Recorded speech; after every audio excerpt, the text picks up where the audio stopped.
Hi, Tri-State. Welcome to Facebook Live Friday. As always, if you're driving, we ask that you would please wait till you're stopped to watch this. I'm so excited. I have two of my favorite people from Tri-State in here with me. I've got Jake Dooling and Andy Bradford, and they are going to be here to tell us about whatever it is they're going to tell us about. So I'm really looking forward to seeing that. So we're going to let everybody get on here for a minute, and while we're waiting...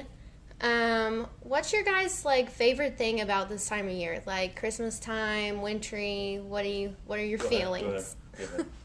I love the lights. So Branson, Missouri is the best for lights. So Silver Dollar City, definite shout out. I believe this year they've got 6.5 million lights. Yes. Up there. So it's getting pretty crazy. I love the family time. Really, seriously. I love the time with get everybody together. I love good food. My entire family prays for snow. Do they? Yep. White Christmas is always a thing. I've always felt that if it's going to be cold, we should have snow. Below 40, give me snow. Yep. And a lot of the country is getting ready to get pretty hit. Yeah. We were supposed to get hit this weekend, but I think it dropped down south. So Oklahoma, look out. Yep. Like Bentonville and Tulsa. Mm-hmm. They're going to get hit this weekend. Right. Which is good because I'm going to be on the Branson Bell this weekend. So I don't need any snow. Yeah, that would be horrible to be cold and snowy out there. I love the cold. I'm like a polar bear. Well, Chelsea just joined. If you want to say hello. Hey, wifey, how are you? Hope you're having a good day at work. Shout out to Zeke, if my little man should be watching today. Hi, buddy. Okay, one more question while we're waiting for people to get on. So during Christmas time, treats are a big thing. What's your favorite wintry treat? Oh my goodness. I know it's kind of a rough topic because we're all ketoing. Oh no, totally but, not again. You kind of have to throw it out the window. White chocolate covered pretzels. That's the. I would have to. I like that. Oreo balls. Oreo balls are good. balls. I like the go-to that I got raised on by my mom. She always did Ritz cracker, peanut butter, dipped it in chocolate. That is the best thing right there. I can't wait for those. We throw keto out the window whenever it's time for Christmas. And we'll be bringing those to the office. Generally speaking, she makes enough for an army, so we should be good there. That's good. All right, we've got a pretty good count on here. So I'm gonna let it go to you guys. You can talk about whatever it is you want to cover. Everybody's pretty excited to have you on today. I know I am. So. Okay, well, we're gonna start out by introducing ourselves. A lot of people don't know who the trainers and stuff are, who they should call with a hazmat question. So I'm Andy Bradford. I'm the orientation manager. So I'm kind of over all of training, orientation, all that kind of stuff. And now we've got Jake Dooling as our second trainer. So we both teach the hazmat class. We both teach orientations. We just kind of share the load there. But Jake and myself is on call 24 hours a day for your hazmat questions. So we'll try to get those numbers out here in just a little bit. That way you've got both numbers for you. If one doesn't work, always try the other one. During this live, if you guys have any hazmat questions, haz waste questions, anything like that floating around in your mind, go ahead and submit those because we will be more than happy to answer any questions while we're going through this. Jack, do you want to take a minute and kind of let them know about yourself, where you came from in the training? Yeah. So my name's Jake again. I started out, I was with R&R. I started out over there doing their license and permits, handling some safety responsibility there, a little bit of hours of service, and then I was running the orientation over there for the last little bit before the transition down here to Tri-State. I've kind of jumped into my new family here in the recruiting department. Really feels like home. Really enjoy being down here, enjoy what I'm doing now. It's kind of nice to have one purpose instead of having a whole lot of other hats to wear, so it's very enjoyable to be down here. Love you guys. Okay. And me, a lot of you know me, but some of you don't with the recent companies coming together and stuff. So Andy Bradford, I have been in the orientation department hazmat training for about 3 years now. Before that, I was a driver, so started here at Tri-State as a local driver, doing all of our flatbed loads. Before that, I ran hazmat, explosives, all that kind of stuff, commercial, going up into Canada. So cool part is I've kind of been where a lot of our drivers have been, so it's always good to be able to know what you guys are doing or what you're talking about whenever we get there. Another thing we kind of want to mention, because there's been a lot of chatter about it, the Haz waste loads. Everybody got a message a while back saying that if you are on a Haz waste load, that they want you to start calling your driver manager, and that way they can go through a little checklist to make sure we've got some things right.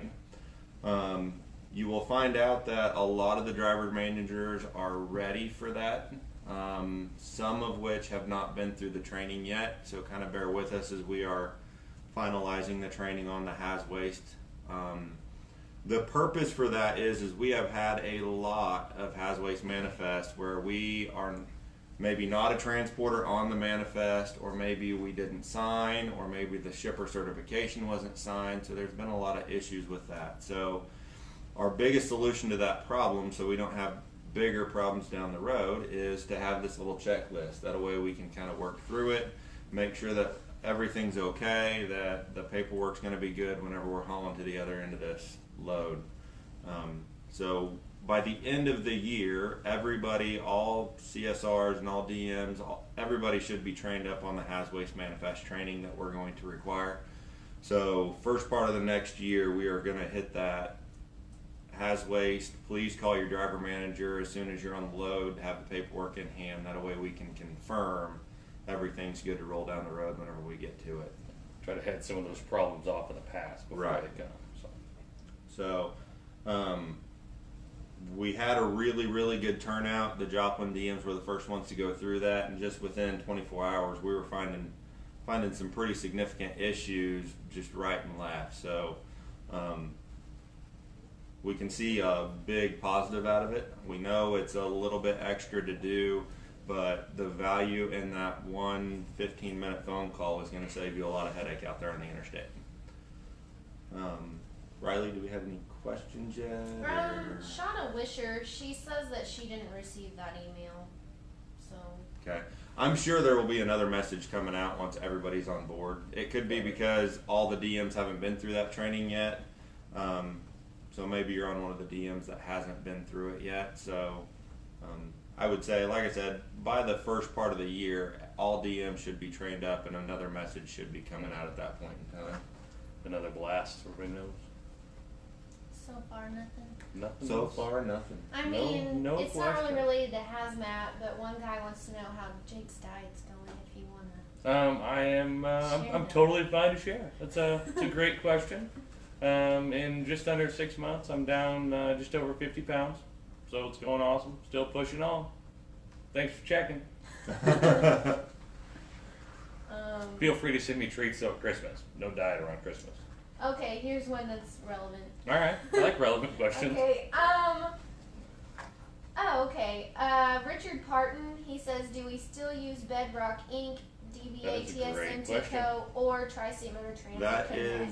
That's a fantastic question. So, as most of you know, one of our biggest issues right now is the driver trying to figure out who the heck we are on the paperwork, all that kind of stuff. So, for the last 2 years or so, we've had it pretty confusing that we had Bedrock Inc., DBA, TSM, TCO that we used in 4 states, and we used Tri-State Motor Transit Co. in pretty much the other 44.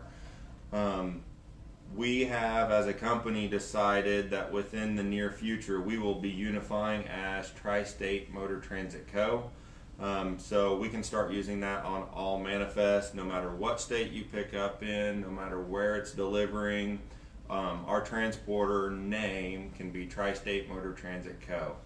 Now, some of our shippers have already changed over to using the Bedrock Inc., DBA, TSM, Co. So if they have already typed that out, printed it on your manifest, we're still legal to haul it under that name. We just might let the customer know at that point in time. It will be changing in the near future. So if they wanted to start using Tri-State Motor Transit Co. on their manifest, it will be unified as that name. Of course, our EPID number is the same whether you use either name.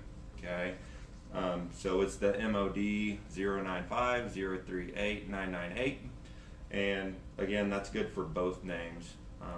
The big one that we're seeing a lot of recently is a lot of companies or a lot of drivers are just simply writing in the letters TSMT for the name, and that's not good enough on Haz Waste Manifest. For your DOD loads, that kind of stuff, we can get away with that.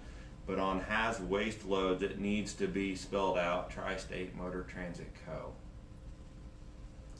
Okay, we have another question. It says I'm gonna probably say this one word wrong, but I'm gonna try my best. It says when hauling a flat track that has a UN number in a Conestoga. Yep. Okay, does the UN number have to be on the Conestoga too?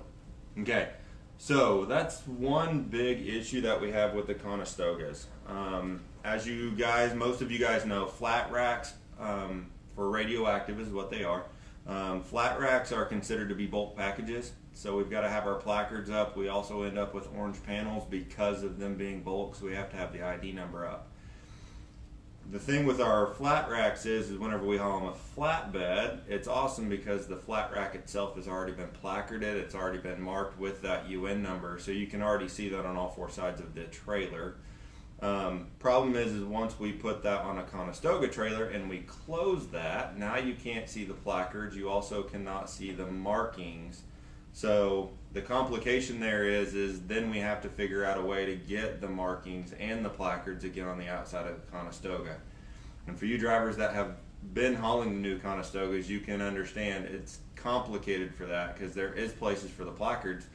There's not places for the 4-digit ID number orange panel. So that's something that we're probably going to have to look into in the near future for the reason if we're going to start hauling the flat racks on the Conestoga, it's something that it's going to have to be addressed for the reason we're going to have maybe holders attached to the trailers now that we could put an orange panel in. So that's something we'll have to get with the maintenance department and see what we can do about those. All right, Teresa says, what is your favorite part of teaching hazmat and what's the most interesting thing? So for me, hazmat has always been, teaching hazmat for me has always been a big thing for the reason of whenever I was a driver, I would honestly tell you I did not know hardly anything about hazmat, even though I was hauling it.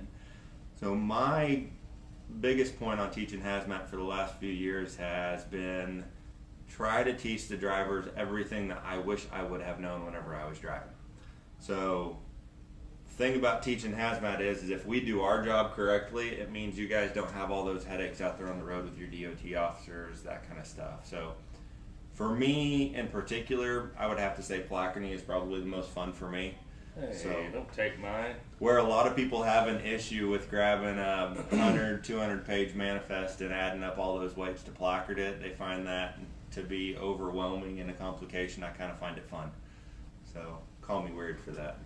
But All right, you can be the same. It's all right. Yeah, stealing my thunder there a little bit, Bradford. I would have to say the best thing about teaching hazmat to everybody, to all of our new drivers as they come in, is the ability to instill that knowledge that is just so vast that people don't understand how much you really have to know to do what they do.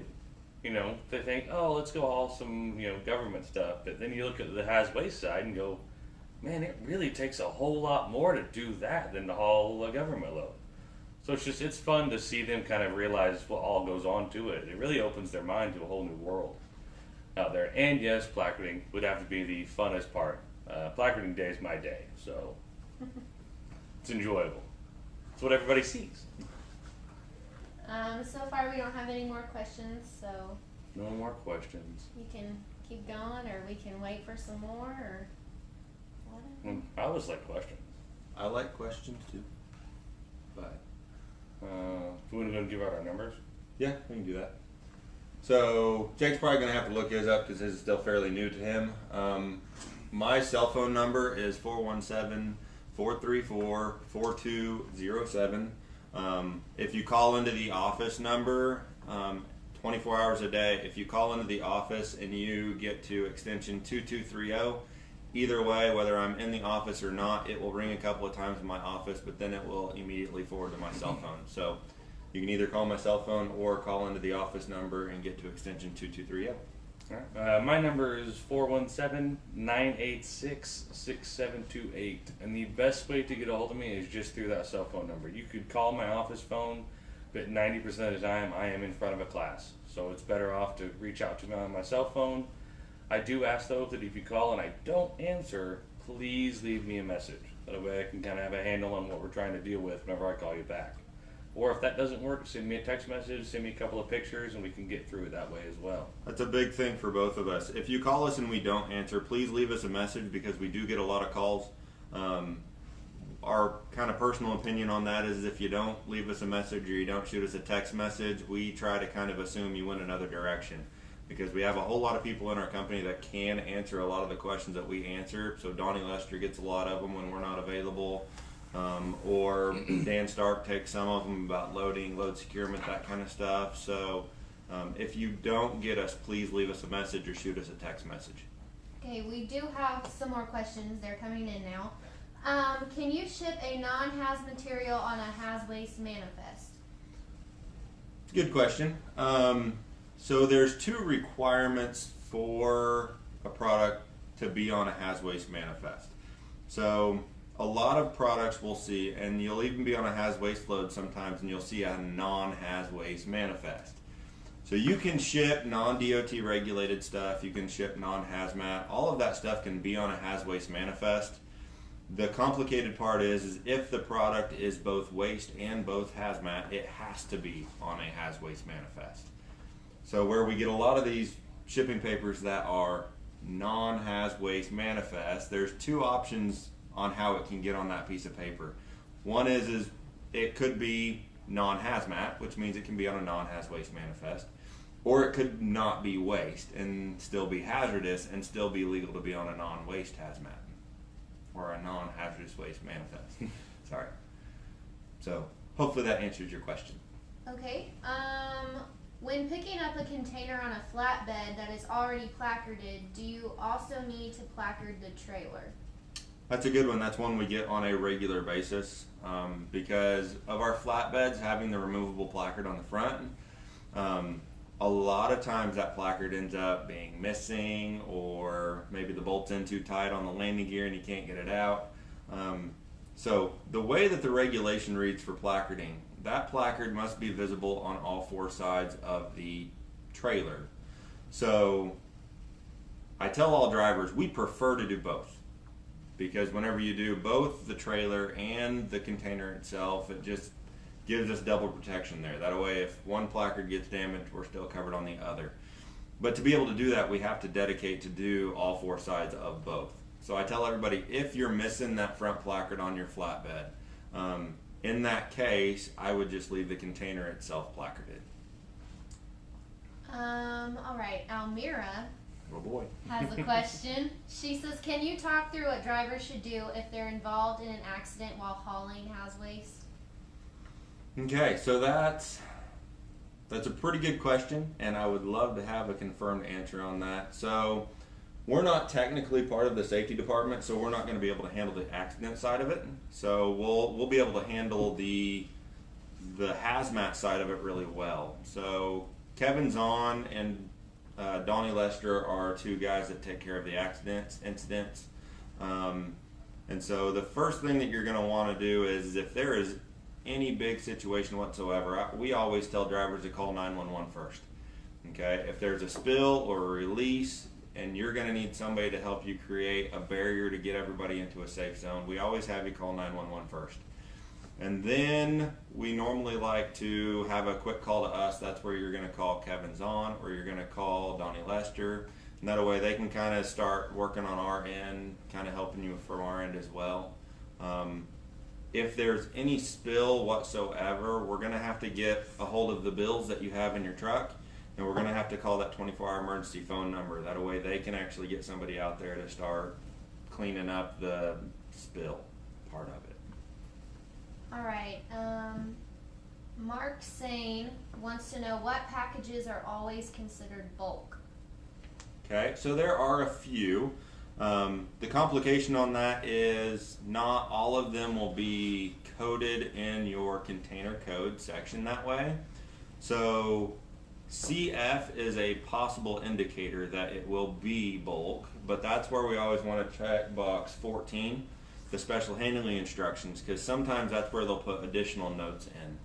So there's some notes that they'll put in there that maybe they'll say it's 1x F bin. So that would be one flow bin for that item line. So F bins, which are flow bins, those are always bulk. Totes, which are normally coded as TPs, totes are always bulk as well. We also see sometimes that they will ship a Wrangler or a cubic yard box, so those are the same thing. So Wranglers and cubic yard boxes, those are always bulk as well. Okay, Richard Parton, he says, are we going to do 2 or 3 years on Hazmat recertification? Okay, so in the past, it's always been that regulation, since I have known it, has always said that all Hazmat employees have to be trained by their company on Hazmat every 3 years according to regulation. Now, Tri-State, R&R, we kind of had the policy where we like to do it every 2 years. That way, if we missed you at your 2-year point, we could get you in by that 3rd year.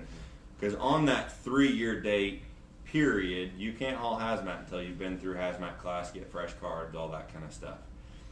Now, with freight being like it is and us having the high volume that we have, operations has kind of been pushing it back and back, and so we're at the point where we'll be more than happy to get you in early. I normally advise drivers at your 2.5-year mark on your certification, get with your driver manager and start kind of putting them in their ear that you want recerted. I don't know that there's anybody in this company that if a driver asks for their training early or if they ask for additional training that they would say, no, let's hold off. So if you want your training done, even at the 2-year mark, call in, we can probably get it taken care of. Yeah. Or also possibly, if maybe you're one of the R&R drivers that came over, or maybe still an SLT driver and you would just like to come through and get a good refresher, you can always ask that too. Right. I think we're more than able to accommodate. Because as we know, R&R didn't do nearly as much haz waste as Tri-State SLT did. So if you're just a little uncomfortable with hauling these haz waste loads, maybe you don't even have time to go through the full 3-day training. So if you don't have that time, always feel free to drop by the training center over there in the Legacy Lodge, and we'll spend a few minutes on you and just give you the few pointers that you'll need to feel a little more comfortable. So always drop by if you have any questions whatsoever. Try to make you feel a little more comfortable until you Absolutely. We don't have any more questions. With that, I think we've done pretty good on. I think we have. Been pretty successful. Any last things you want to cover or say or not say? I mean, in the winter, definitely be safe out there. Yeah, Watch be out for safe the out there with slick your roads. all your different weather and stuff. Oh, yeah. But other than that, thanks for everybody tuning in and watching. Again, if you have any questions or anything, reach out to us. Other than that, everybody have a Merry Christmas and a Happy New Year. And also, don't forget to share this page. That way everybody can get out there and watch, okay? Have a Thanks, great day. guys.